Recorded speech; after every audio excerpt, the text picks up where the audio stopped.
Здравствуйте, дорогие друзья! Приветствую вас на новой лекции канала «Жизнь после жизни есть, я знаю», который посвящен доказательствам жизни после смерти и устройству потустороннего мира, куда каждый из нас попадает по завершении своего земного пути, где и воссоединяется с ранее усопшими родными и любимыми и продолжает бесконечное путешествие по нашей прекрасной и удивительной Вселенной.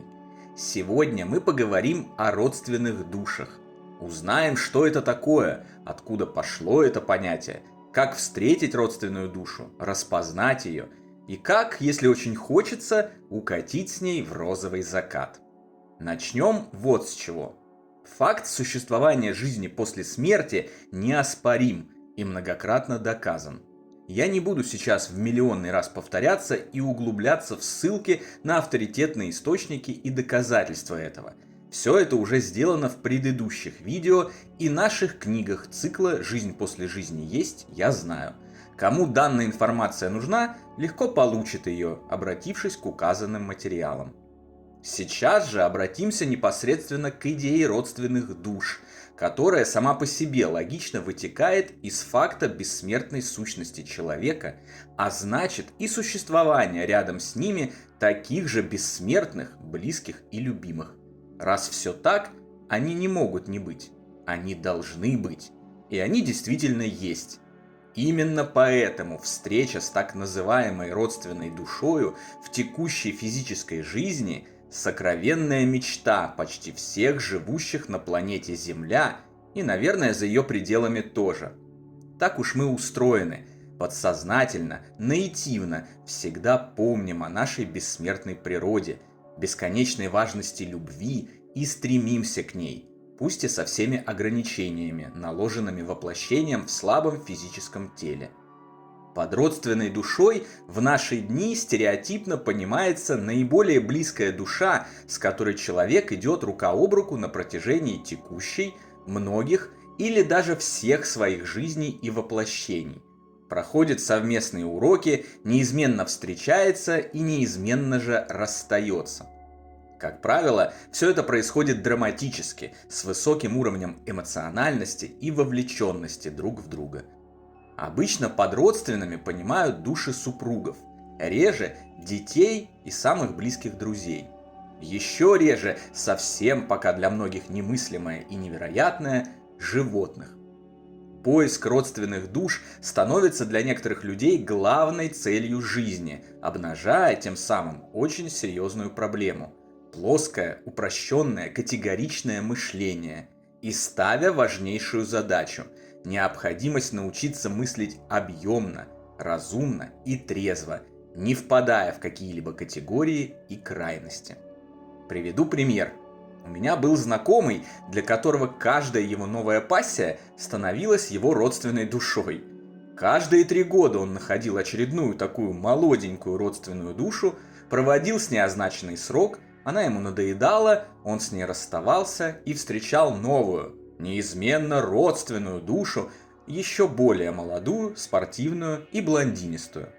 Сейчас этот человек состарился, утратил свои финансовые ресурсы, и молоденькие родственные души с ногами от шеи уже совсем не интересуются им. Поэтому он проводит свои дни в одиночестве и коротает их при помощи алкоголя и разного рода запрещенных веществ. Сейчас я рискую сказать нечто, что некоторых очень расстроит. И все же, следуя изначально занятой позиции беспристрастности и трезвой оценки изучаемых феноменов, я продолжу называть вещи своими именами, несмотря на то, что это может привести к появлению дизлайков и множественным отпискам. Возможно, для определенного количества слушателей это окажется неудобной правдой, которую они не захотят слышать. Ведь, как известно, иногда люди выбирают, во что верить именно по критерию удобства и самоуспокоения. И тем самым часто самообманываются и вместо истины получают ошибочную иллюзию. Мы же стремимся к истине, а не к удобному самообману. Тем не менее, друзья, будьте внимательны, не торопитесь огорчаться и делать поспешные выводы. Ведь ближе к концу лекции вы сами увидите, что на самом деле все не так печально, а даже вовсе наоборот. Изучая огромный массив информации о потустороннем мире, накопленной человечеством за тысячи лет, я обнаружил, что понятие «родственные души» появилось совсем недавно. Книги и отчеты спиритической коммуникации давности даже нескольких десятков лет уже не обнаруживают информации об этом от слова совсем. Исходя из этого, можно сделать вывод, что история с родственными душами – это, скорее всего, современное изобретение человечества, которое не отражает истинной ситуации. Коммерциализация же и исключительно денежная ориентация рынка потусторонних услуг, который взял эту идею себе на вооружение и очень эффективно монетизирует ее в угоду тому, во что хотят верить горюющие, скорбящие и нуждающиеся в каком-нибудь снятии порчи и венца безбрачия, привела к ее укоренению и бездумному повторному воспроизведению среди народных масс. Кое-кто так и вовсе настолько некорректно воспринимает конструкцию родственных душ, что остается только удивляться.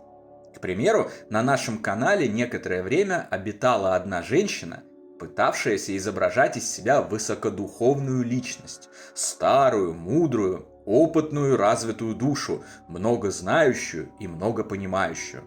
В комментариях она постила длиннющие высокомерные трактаты, переполненные велеречивыми фразами, сыпала эзотерическими терминами, страстно проповедовала и объясняла суть потустороннего мира и жизни после жизни. Но когда дело дошло до первого же конфликта с другой подписчицей, она раскрылась и поведала, что большинство людей, по ее мнению, это просто жалкие, недоразвитые ничтожества, которых она презирает и ненавидит. Важны для нее лишь она сама и несколько ее близких людей, которых она считает родственными душами и с которыми якобы идет вместе и проходит различные испытания с целью возвыситься и получить в награду прекрасную жизнь после смерти. Такая позиция, разумеется, не имеет никакого отношения к истинной духовности. Это яркий пример того, как злые духи манипулируют людьми и рядятся в белые одежды, выдавая откровенное зло за добро. Наша же задача, как в изучении потустороннего мира и жизни после смерти в частности, так и при оценке любого явления в целом, сохранять трезвый рассудок и разумный подход, опираясь на сведения множества качественных источников информации, обобщая их и таким образом обнаруживая истину. Излишне даже говорить, что при этом, само собой, нахождение на пути света исключает какое-либо презрение, злобу и ненависть вообще к кому-либо, включая и тех, кто, возможно, пока не разобрался в знаниях и находится в самом начале своего пути и нуждается не в осуждении, но в помощи и поддержке. И даже совсем невежественных людей, которые пока вообще не готовы к любым знаниям за пределами таблицы умножения. Путь света, любви и добра – это всегда единение со всеми, а не противопоставление себя кому-либо и тем более не возвышение себя над кем-либо. Если взглянуть на широко распространившуюся идею родственных душ с этих позиций, то выходит, что данная конструкция – это еще одно сильное упрощение бесконечно сложного духовного мира. По логике, ведь с повышением уровня все должно усложняться, тогда как приведение мира к понятной и уютной конструкции, где лишь несколько важных людей образуют узкий круг и играют те или иные роли, а остальные остаются за кадром или презираются, это явное упрощение.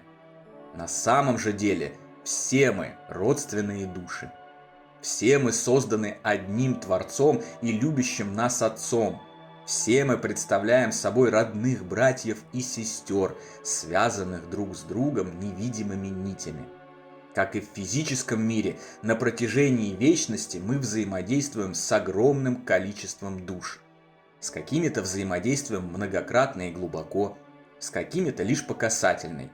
Какие-то из них становятся нам близкими, какие-то нет, какие-то друзьями, а какие-то недругами. Какие-то из них становятся самыми близкими и родными. Мы проводим с ними тысячи, а может быть даже и миллионы лет. И для этого вовсе не обязательно заранее загонять их под стереотип родственных, отказывая в том, чтобы сблизиться всем остальным. Стала бы родственная душа родственной, не дай мы ей такой шанс изначально, в момент, когда еще не были с ней знакомы вовсе. Ваш муж, ребенок или сестра вполне могут быть вашими родственными душами.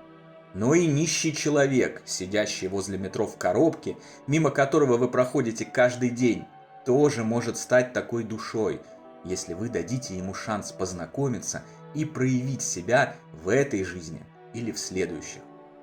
Души, с которыми мы еще не знакомы, нуждаются в нашей любви не меньше, чем те, которых мы уже давно знаем.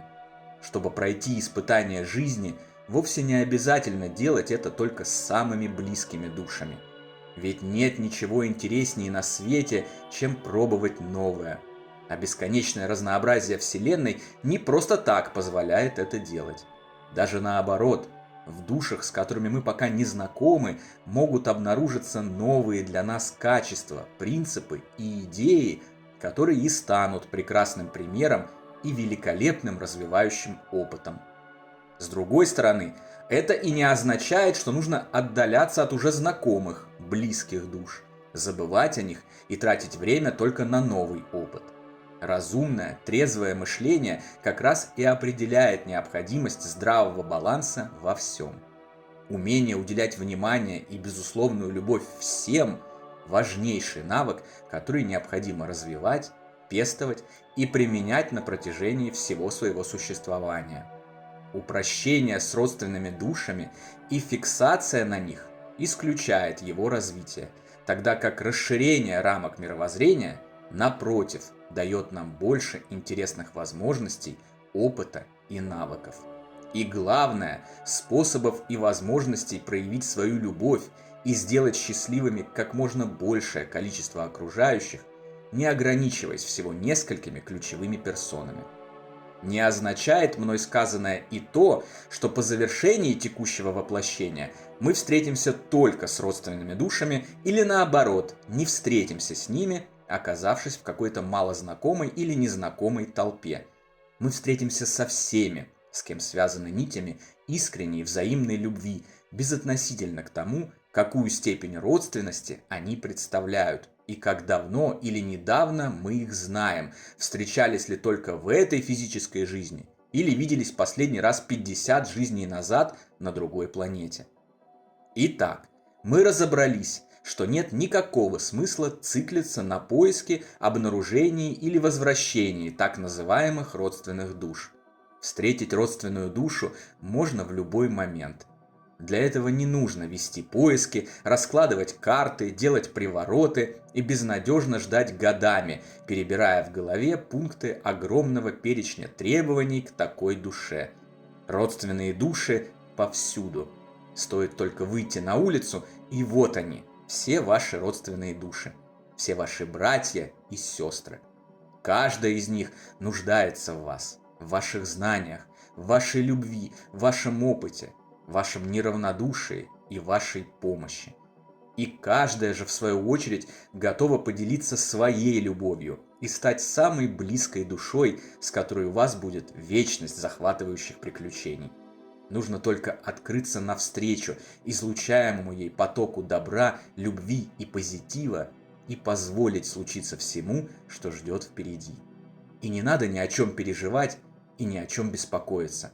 Вечность, которую мы живем как бессмертные духовные сущности, как раз и хороша тем, что имеет неограниченный запас времени и возможностей исправить любые ошибки и недоразумения и написать для нас и наших любимых самое счастливое, великолепное и прекрасное будущее.